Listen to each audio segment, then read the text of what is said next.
ایک مرتبہ سب ساتھی درود شریف پڑھنے کو بسم اللہ الرحمن الرحیم اللهم صل علی محمد وعلی آلہ كما صليت على إبراهيم وعلى آل إبراهيم إنك حميد مجيد اللهم بارك على محمد وعلى آل محمد كما باركت على إبراهيم وعلى آل إبراهيم إنك حميد مجيد.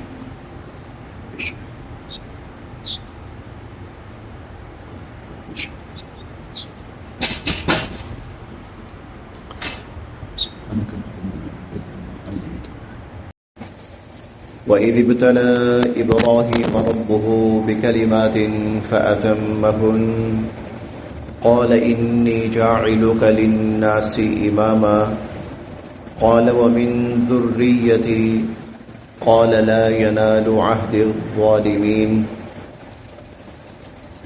وَإِذْ اور جب، وَإِذْ اور جب، ابتلا آزمایا، ابتلا آزمایا، ابراہیم حضرت ابراہیم علیہ السلام کو، ربہ ان کے رب نے، وَإِذِ ابْتَلَى إِبْرَاهِيمَ رَبُّهُ اور جب حضرت ابراہیم علیہ السلام کو ان کے رب نے آزمایا، بکلمات کچھ کاموں میں، کچھ امور میں، کچھ چیزوں میں، فَأَتَمَّهُنَّ اتم تمام سے ہے، تمام کا مطلب پورا مکمل، تو فَأَتَمَّ تو وہ پورے اترے، ہننا ان چیزوں میں،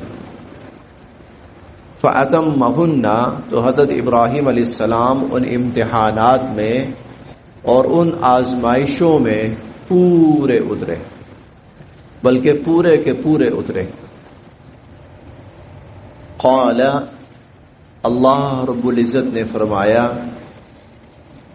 انی بے شک میں، جاعل بنانے والا ہوں، بنانے لگا ہوں، کا آپ کو، انی جاعل کا میں آپ کو بنانے لگا ہوں، للناسی لوگوں کے لیے، اماما پیشوا، مقتدا. قال انی جاعلک للناس اماما اللہ تعالیٰ نے فرمایا میں آپ کو انسانوں کا پیشوا، مقتدا بنانے لگا ہوں. قال حضرت ابراہیم علیہ السلام نے پوچھا، وَمِن ذُرِّيَّتِي و اور من سے، ذریت اولاد، اور یا میری، وَمِن ذُرِّيَّتِي اور میری اولاد کو بھی، یعنی جو منصب امامت اور پیشوائی آپ مجھے عطا فرمانے لگے ہیں، تو کیا یہ منصب پیشوائی صرف مجھ تک رہے گی یا میری اولاد کو بھی ملے گی؟ قال اللہ تعالیٰ نے فرمایا، لا ینالو لا نہیں، ینالو حاصل کر سکے گا، لا ینالو نہیں حاصل کر سکے گا، عہدی میرے اس عہد کو، الظالمین ظالم، ظالم لوگ میرے اس عہد کو حاصل نہیں کر سکیں گے، ظالموں کو یہ عہد نہیں مل پائے گا. تذکرہ چل رہا تھا بنی اسرائیل کا، اور بنی اسرائیل میں سے خصوصاً یہود کا. درمیان میں کہیں مشرکین کا تذکرہ بھی آیا، نصارہ کا تذکرہ بھی آیا، لیکن وہ ضمناً آیا. مجموعی طور پر تذکرہ یہود کا چلا اور وہ کل کے سبق میں مکمل ہو گیا. اب یہاں سے ایک اور اللہ پاک گفتگو کا آغاز فرما رہے ہیں، اور یہ گفتگو بہت تفصیلی ہے، یہ بھی چلے گی کافی رکوع تک۔ حضرت ابراہیم علیہ السلام، ان سے منسلک چیزیں، اور اس کے بعد ان سے متعلق احکامات، یہ بہت تفصیلی تذکرہ ہے، یہ تقریباً کوئی آدھا پونا پارہ چلے گا، 10-12 رکوع۔ حضرت ابراہیم علیہ السلام وہ شخصیت ہے کہ دنیا میں جتنے بھی مذاہب تھے وہ اپنی نسبت ان کی طرف کرتے تھے، اور اس چیز کو حق ہونے کی علامت قرار دیتے تھے کہ ہم حق پر ہیں۔ کیوں؟ ہم ابراہیم علیہ السلام کی ملت پر ہیں، ہم ابراہیم علیہ السلام کی ملت پر ہیں، ابراہیم علیہ السلام حق تھے، لہذا ہم حق ہیں۔ یہ دنیا کا ہر مذہب اپنی نسبت ابراہیم علیہ السلام کی طرف کرتا تھا اور اس کو اپنے حق ہونے کی دلیل قرار دیتا تھا۔ اللہ رب العزت نے یہاں سے تذکرہ شروع فرمایا ہے، چلو دیکھتے ہیں دلائل کی روشنی میں ابراہیم علیہ السلام کے معاملات اور ان کا طرز زندگی، اس میں دیکھتے ہیں کہ کون ابراہیم علیہ السلام کی ملت پہ چل رہا ہے۔ تیسرے پارے میں ہم بڑے واضح الفاظ میں پڑھیں گے کہ ان اول الناس بابراہیم للذین اتبعوه وهذا النبی والذین آمنوا۔ ابراہیم علیہ السلام کے قریب تر لوگ وہ ہیں، اور ان کے یعنی راستے کے قریب تر لوگ وہ ہیں کہ جو ان پر ایمان لائے تھے اس زمانے میں، اور وہذا النبی، اور یہ نبی کریم صلی اللہ علیہ وسلم، اور والذین آمنوا، اور ایمان والے۔ گویا حق ہونے کی علامت ابراہیم علیہ السلام کا طریقہ ہے، تو پھر اس پر حضور علیہ الصلوۃ والسلام ہے یا ایمان والے۔ پھر ہم یہ بھی پڑھیں گے، یہاں پر تو نہیں ہے، وہیں پر تیسرے پارے میں، ما کان ابراہیم یہودیا ولا نصرانیا ولکن کان حنیفا مسلما وما کان من المشرکین۔ ابراہیم علیہ السلام نہ یہودی تھے، نہ عیسائی تھے، نہ مشرک تھے، بلکہ ولکن کان حنیفا مسلما، وہ توحید پر قائم اور اللہ کے فرما بردار تھے۔ تو ایک تو اللہ رب العزت نے حق پر کون ہے، دلائل کی بنیاد پر مسلمانوں کا حق ہونا ابراہیم علیہ السلام کی تاریخ کی روشنی میں بیان کرنا شروع کیا ہے۔ دوسری بات یہ بھی ہے کہ یہود یہ کہتے تھے، یا بنی اسرائیل کہہ لیں آپ، یہود اور بنی اسرائیل یہ کہتے تھے کہ نبوت مخصوص ہے ہمارے خاندان کے ساتھ، ہمارے خاندان کے علاوہ کسی اور کو حکومت نہیں مل سکتی۔ تو اب اللہ رب العزت ان آیات کی روشنی میں بتا رہے ہیں کہ تمہارا یہ دعویٰ غلط ہے، کیونکہ اپنی اولاد کے بارے میں ابراہیم علیہ السلام نے پوچھا تھا، وَمِن ذُرِّيَّتِي، کیا میری اولاد جو بھی ہوگی نبوت اسی کو ملے گی؟ تو اللہ نے فرمایا کہ میرا یہ عہد ظالموں کو نہیں ملے گا۔ اب تمہیں تو تمہاری اپنی کتابیں ظالم قرار دے رہی ہیں، جب تم خود ظالم قرار دیے جا چکے ہو تو پھر تم تو اس عہد کے لائق ہی نہیں رہے، لہذا تم سائڈ پہ ہو جاؤ۔ پھر آگے خانہ کعبہ جو ہے وہ ویسے تو بابرکت جگہ تھی، بڑی احترام والی جگہ تھی، لیکن وہ قبلہ نہیں تھا، اللہ تعالیٰ نے اس کو قبلہ بنانا تھا۔ چنانچہ ابراہیم علیہ السلام کی زندگی کا خاص الخاص وہ واقعہ شروع فرمایا گیا کہ جب وہ خانہ کعبہ کی تعمیر فرماتے ہیں اور تعمیر کرتے ہوئے وہ دعائیں مانگتے ہیں۔ وہ دعائیں کیا تھیں؟ وہ دعائیں کن کے حق میں تھیں اور وہ قبول ہوئیں؟ وہ بھی حضور علیہ الصلوۃ والسلام کے حق میں تھیں، وہ بھی مسلمانوں کے حق میں تھیں، وہ بھی خانہ کعبہ کے حق میں تھیں۔ تو یہ ایک بڑی تفصیل کے ساتھ اور بڑی گہرائی کے ساتھ اللہ تعالیٰ نے یہ مضامین یہاں سے شروع فرمائے۔ اب ہم انشاءاللہ پڑھتے جائیں گے تو یہ ساری تفاصیل ہمارے سامنے آتی جائیں گی۔ وَإِذْ، اور جب، ابتلا، آزمایا، ابراہیم، حضرت ابراہیم علیہ السلام کو، ربہ، ان کے رب نے، جب حضرت ابراہیم علیہ السلام کو ان کے رب نے آزمایا، بکلمات، کچھ کاموں میں، فاتمہن، اور وہ اس میں پورے اترے۔ اب ابراہیم علیہ السلام کی آزمائشیں بہت بڑی تھیں، یہ آزمائشیں عام آزمائشیں نہیں تھیں، اور ایک وقت وہ آیا تھا ان آزمائشوں میں کہ ان کا گھر، ان کا علاقہ، ان کی قوم، سب ان کے مخالف ہو گئے۔ اس درجے مخالف ہو گئے کہ باپ نے کہا کہ نکل جا یہاں سے، وَاهْجُرْنِي مَلِيًّا، ابراہیم نکل یہاں سے، نکل جا، چھوڑ دے مجھے اور میرے گھر سے نکل جا۔ باپ نے نکال دیا ابراہیم علیہ السلام کو۔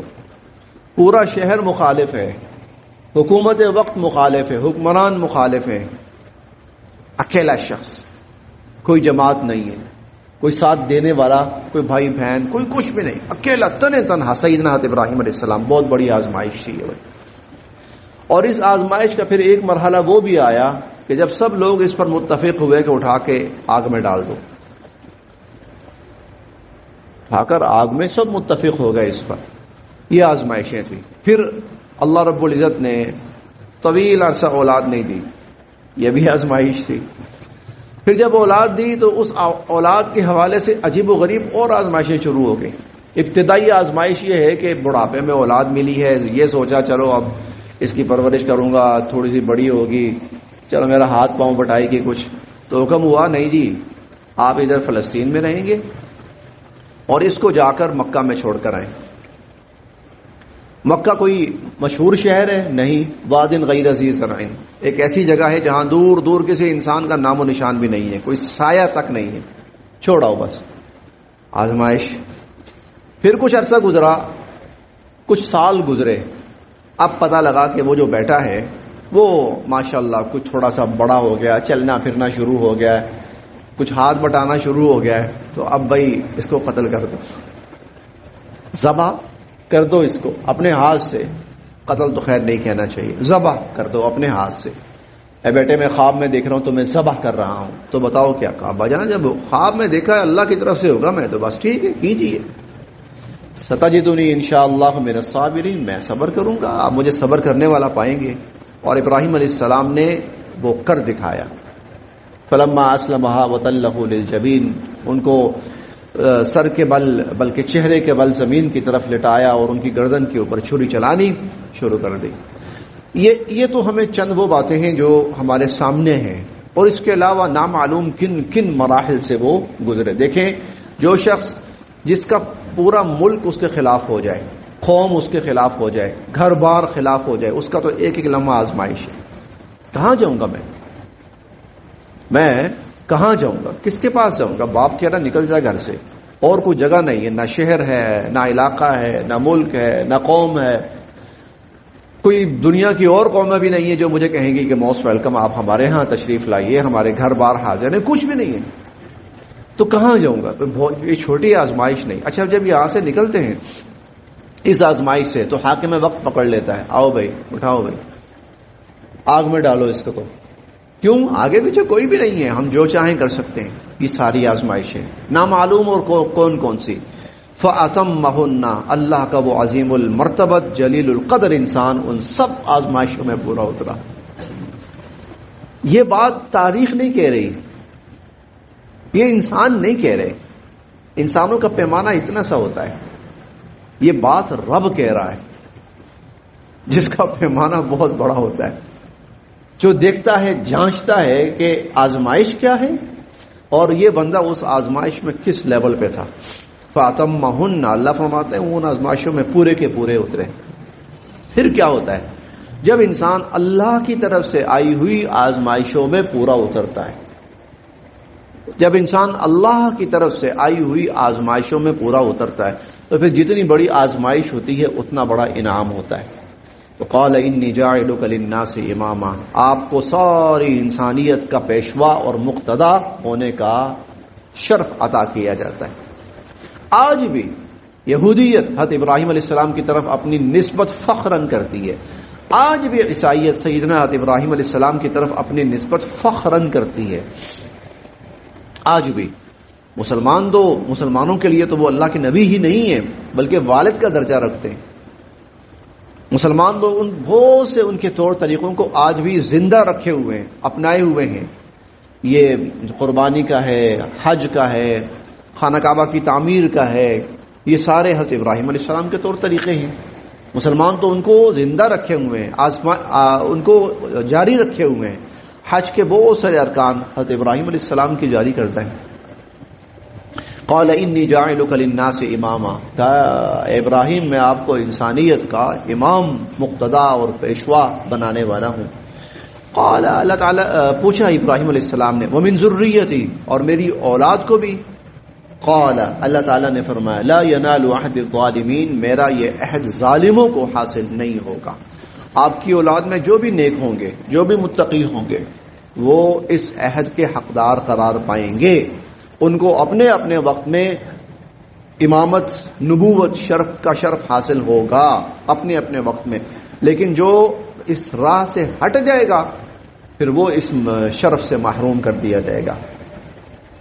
وَإِذْ، اور جب، جعلنا، ہم نے بنایا، وَإِذْ جعلنا، اور جب ہم نے بنایا، البیت، خانہ کعبہ کو، بیت اللہ کو، مثابہ، مرکز، للناس، لوگوں کے لیے، اور جب ہم نے خانہ کعبہ کو لوگوں کے لیے مرکز بنایا۔ مثابہ کا ویسے معنی ہے ایسی جگہ جہاں لوگ پلٹ پلٹ کر جاتے ہیں، بار بار جاتے ہیں۔ وہ امنا، اور امن کی جگہ، لہذا ہم اس کو کہہ سکتے ہیں مفہوم کے اعتبار سے لوگوں کی عقیدت کا مرکز بنایا، عقیدت کا محور بنایا، کیونکہ زیادہ تر انسان لوٹ لوٹ کر وہاں جاتا ہے جہاں سے محبت ہو، عقیدت ہو، لگن ہو، لگاؤ ہو، جہاں سے۔ وَإِذْ جَعَلْنَا الْبَيْتَ، اور جب ہم نے بنایا اس بیت اللہ کو، مَثَابَةً، عقیدت کا مرکز، للناس، لوگوں کے لیے، وَأَمْنًا، اور امن کی جگہ بنایا، وَأَمْنًا، اور امن کی جگہ بنایا۔ روئے زمین کا واحد حصہ ہے، وہاں وہ امن ہے جو کائنات اس روئے زمین پر کہیں پر بھی نہیں۔ حرم میں وہ امن ہے جو اس کے علاوہ، حرم کے علاوہ اور کہیں پر بھی نہیں ہے۔ اس درجے وہاں امن ہے کہ قاتل اگر وہاں ہو تو اسے مارا نہیں جا سکتا، پکڑ کے لایا جا سکتا ہے، بس زیادہ سے زیادہ یہ کہ پکڑ کے آپ باہر لے آئیں، مار نہیں سکتے قاتل کو بھی وہاں۔ اس درجے وہاں امن ہے، انسان نہیں جانور بھی وہاں مامون ہے، آپ جانور بھی وہاں نہیں مار سکتے حرم کے اندر۔ وَأَمْنًا، اور امن کی جگہ بنایا۔ وَاتَّخِذُوا، اور بناؤ، من مقام ابراہیم، مقام ابراہیم کو، مقام کھڑے ہونے کی جگہ، ابراہیم علیہ السلام، اور ابراہیم علیہ السلام کے کھڑے ہونے کی جگہ، مقام ابراہیم کو تم بناؤ مصلی، نماز کی جگہ، اسے تم نماز کی جگہ بناؤ۔ مقام ابراہیم یہ اب تو بہت معروف ہے، ہم سب جانتے ہیں۔ ابراہیم علیہ السلام نے خانہ کعبہ کی تعمیر کی تھی، مخصوص پتھر تھے ان کے اوپر کھڑے ہو کر، ان پتھروں کے اوپر ابراہیم علیہ السلام کے پاؤں کے نشانات ثبت ہو گئے تھے، دیکھے جا سکتے ہیں۔ ہم نے تو خیر خود قریب جا کر اس کو پوری نظر سے دیکھا ہے۔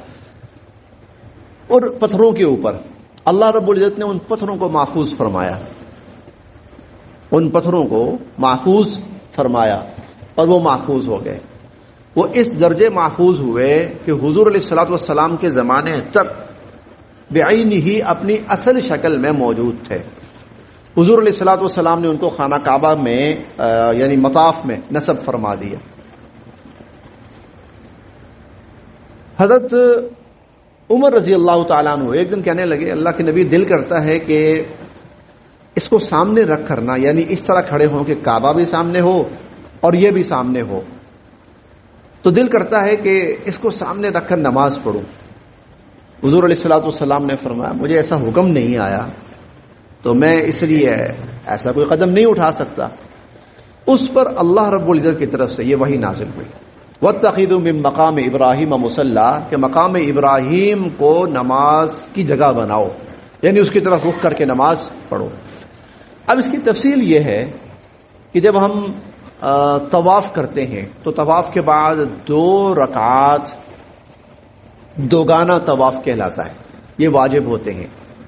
ان 2 رکعات طواف کے لیے حکم یہ ہے کہ وہ اس طرح پڑھیں، خانہ کعبہ بھی آپ کے سامنے ہو اور مقام ابراہیم بھی آپ کے سامنے ہو۔ اچھا، اب جو اوپر کی منزلیں ہیں نا، جو برآمدے ہیں اوپر، وہاں پر تو انہوں نے باقاعدہ جگہ بنا دی ہیں مخصوص. نیچے تو خیر نہیں ہے، نیچے نہیں ہے نا، نیچے نہیں ہے، اوپر ہے. اوپر انہوں نے باقاعدہ جگہ بنا دی ہیں کہ آپ بالکل اس مقام ابراہیم کی سیدھ میں ہیں، وہاں کھڑے ہو کر نماز پڑھی جا سکتی ہے. اگر ممکن ہو سب سے بہتر یہ ہے کہ طواف کے 2 نوافل نہیں، 2 رکعت واجب یہ مقام ابراہیم کی طرف رک کر کے پڑھے جائیں، یعنی اس مقام ابراہیم اور خانہ کعبہ دونوں سامنے ہوں. اگر ایسا ممکن نہ ہو پائے تو پھر پورے مطاف میں کہیں پر بھی پڑھی جا سکتی ہے. لیکن اصل یہ ہے، بہتر یہ ہے، زیادہ اجر و ثواب یہ ہے کہ مقام ابراہیم سامنے ہو. اگر کوئی شخص یہ سعادت آسانی سے حاصل کرنا چاہتا ہے تو پھر یا تو عام ایام کے اندر تو ممکن ہے، لیکن رشک والے ایام میں پھر بہتر یہ ہے کہ وہ برآمدے میں طواف کر لے. وہاں پر باقاعدہ جگہ بنی ہوئی ہیں، وہاں آپ آرام سے 2 رکعت نماز پڑھ سکتے ہیں. مرد حضرات کے لیے الگ ہیں، خواتین کے لیے الگ ہیں. واتخذوا من مقام ابراہیم مصلی، اور مقام ابراہیم کو اپنے نماز کی جگہ بناؤ. وعہدنا، اور ہم نے حکم دیا، الی ابراہیم، حضرت ابراہیم علیہ السلام کو، و اسماعیل، اور حضرت اسماعیل علیہ السلام کو، ہم نے ان دونوں کو حکم دیا، ان کے طہرا، تم دونوں خوب پاک صاف رکھو. طہرا تطہیر سے ہے، تطہیر کے اندر مبالغے کا معنی پایا جاتا ہے. خوب پاک صاف رکھو، بیتیا، میرے گھر کو، میرے گھر کو خوب پاک صاف رکھو، للطائفین، طواف کرنے والوں کے لیے، والعاکفین، اور اعتکاف کرنے والوں کے لیے، والرکع، اور رکوع کرنے والوں کے لیے، السجود، سجدہ کرنے والوں کے لیے.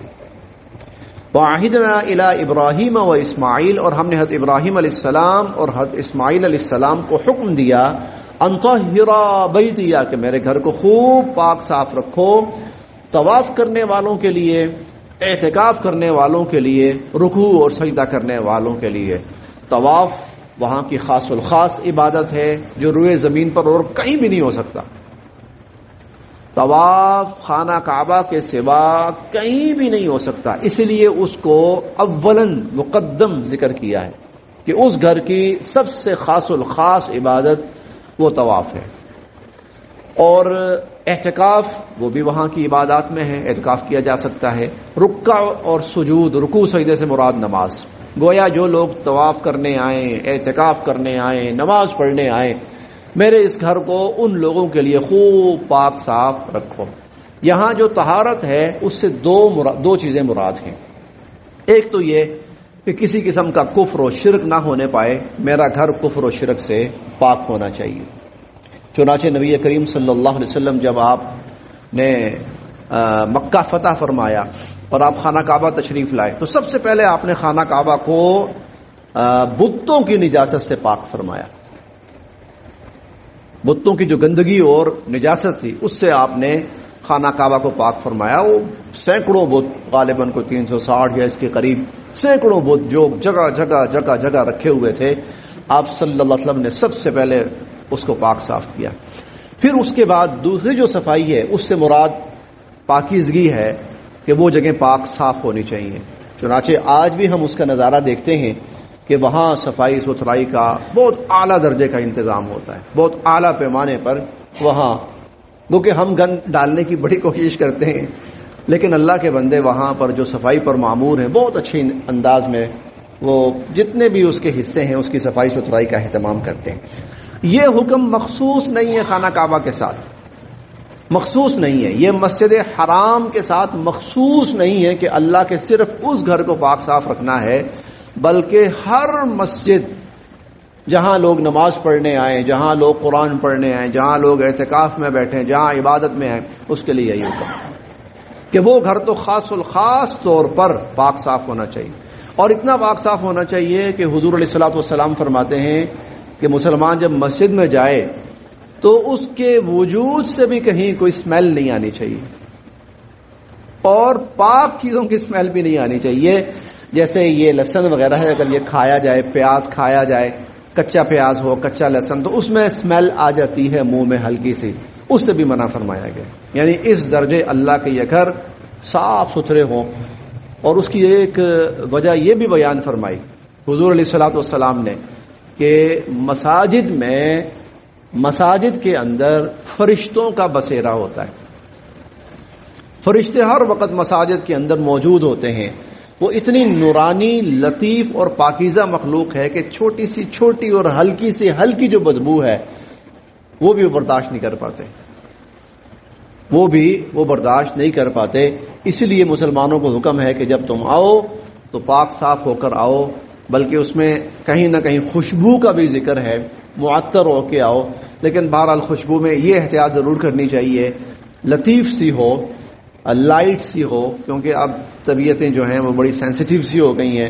لوگ الرجی کے مریض ہوتے ہیں، کئی لوگوں کو نہیں یہ چیز سوٹ کر پاتی، تو اس لیے اس قسم کی لائٹ سی ہو کہ خوشبو بھی محسوس ہوتی رہے اور کسی کی طبیعت پر بوجھ بھی نہ بنے. بہرحال صفائی ستھرائی پاکیزگی ہر اعتبار سے. اس لیے آپ دیکھیں مسلمانوں کے لیے حکم یہ ہے کہ 5 ٹائم نماز پڑھو.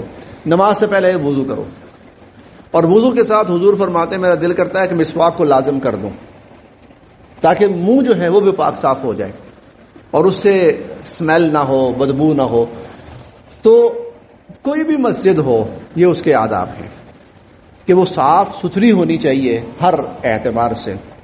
وعہدنا، اور ہم نے حکم دیا، الی ابراہیم، حضرت ابراہیم علیہ السلام کو اور حضرت اسماعیل علیہ السلام کو، ان طہرا، کہ تم دونوں خوب پاک صاف رکھو، بیتیا، میرے اس گھر کو، للطائفین، طواف کرنے والوں کے لیے، والعاکفین، اور اعتکاف کرنے والوں کے لیے، والرکع، اور رکوع کرنے والوں کے لیے، السجود، سجدے کرنے والوں کے لیے. ایک دفعہ پھر دوہرا لیتے ہیں. بسم اللہ الرحمن الرحیم.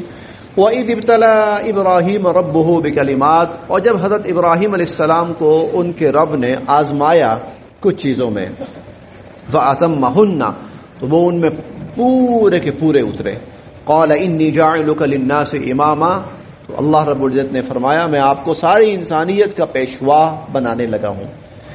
قَالَ، ابراہیم علیہ السلام پوچھنے لگے، فرمایا وَمِن ذُرِّيَّتِي، یا اللہ میری اولاد کو بھی، میری اولاد کے اندر بھی یہ شرف حاصل رہے گا.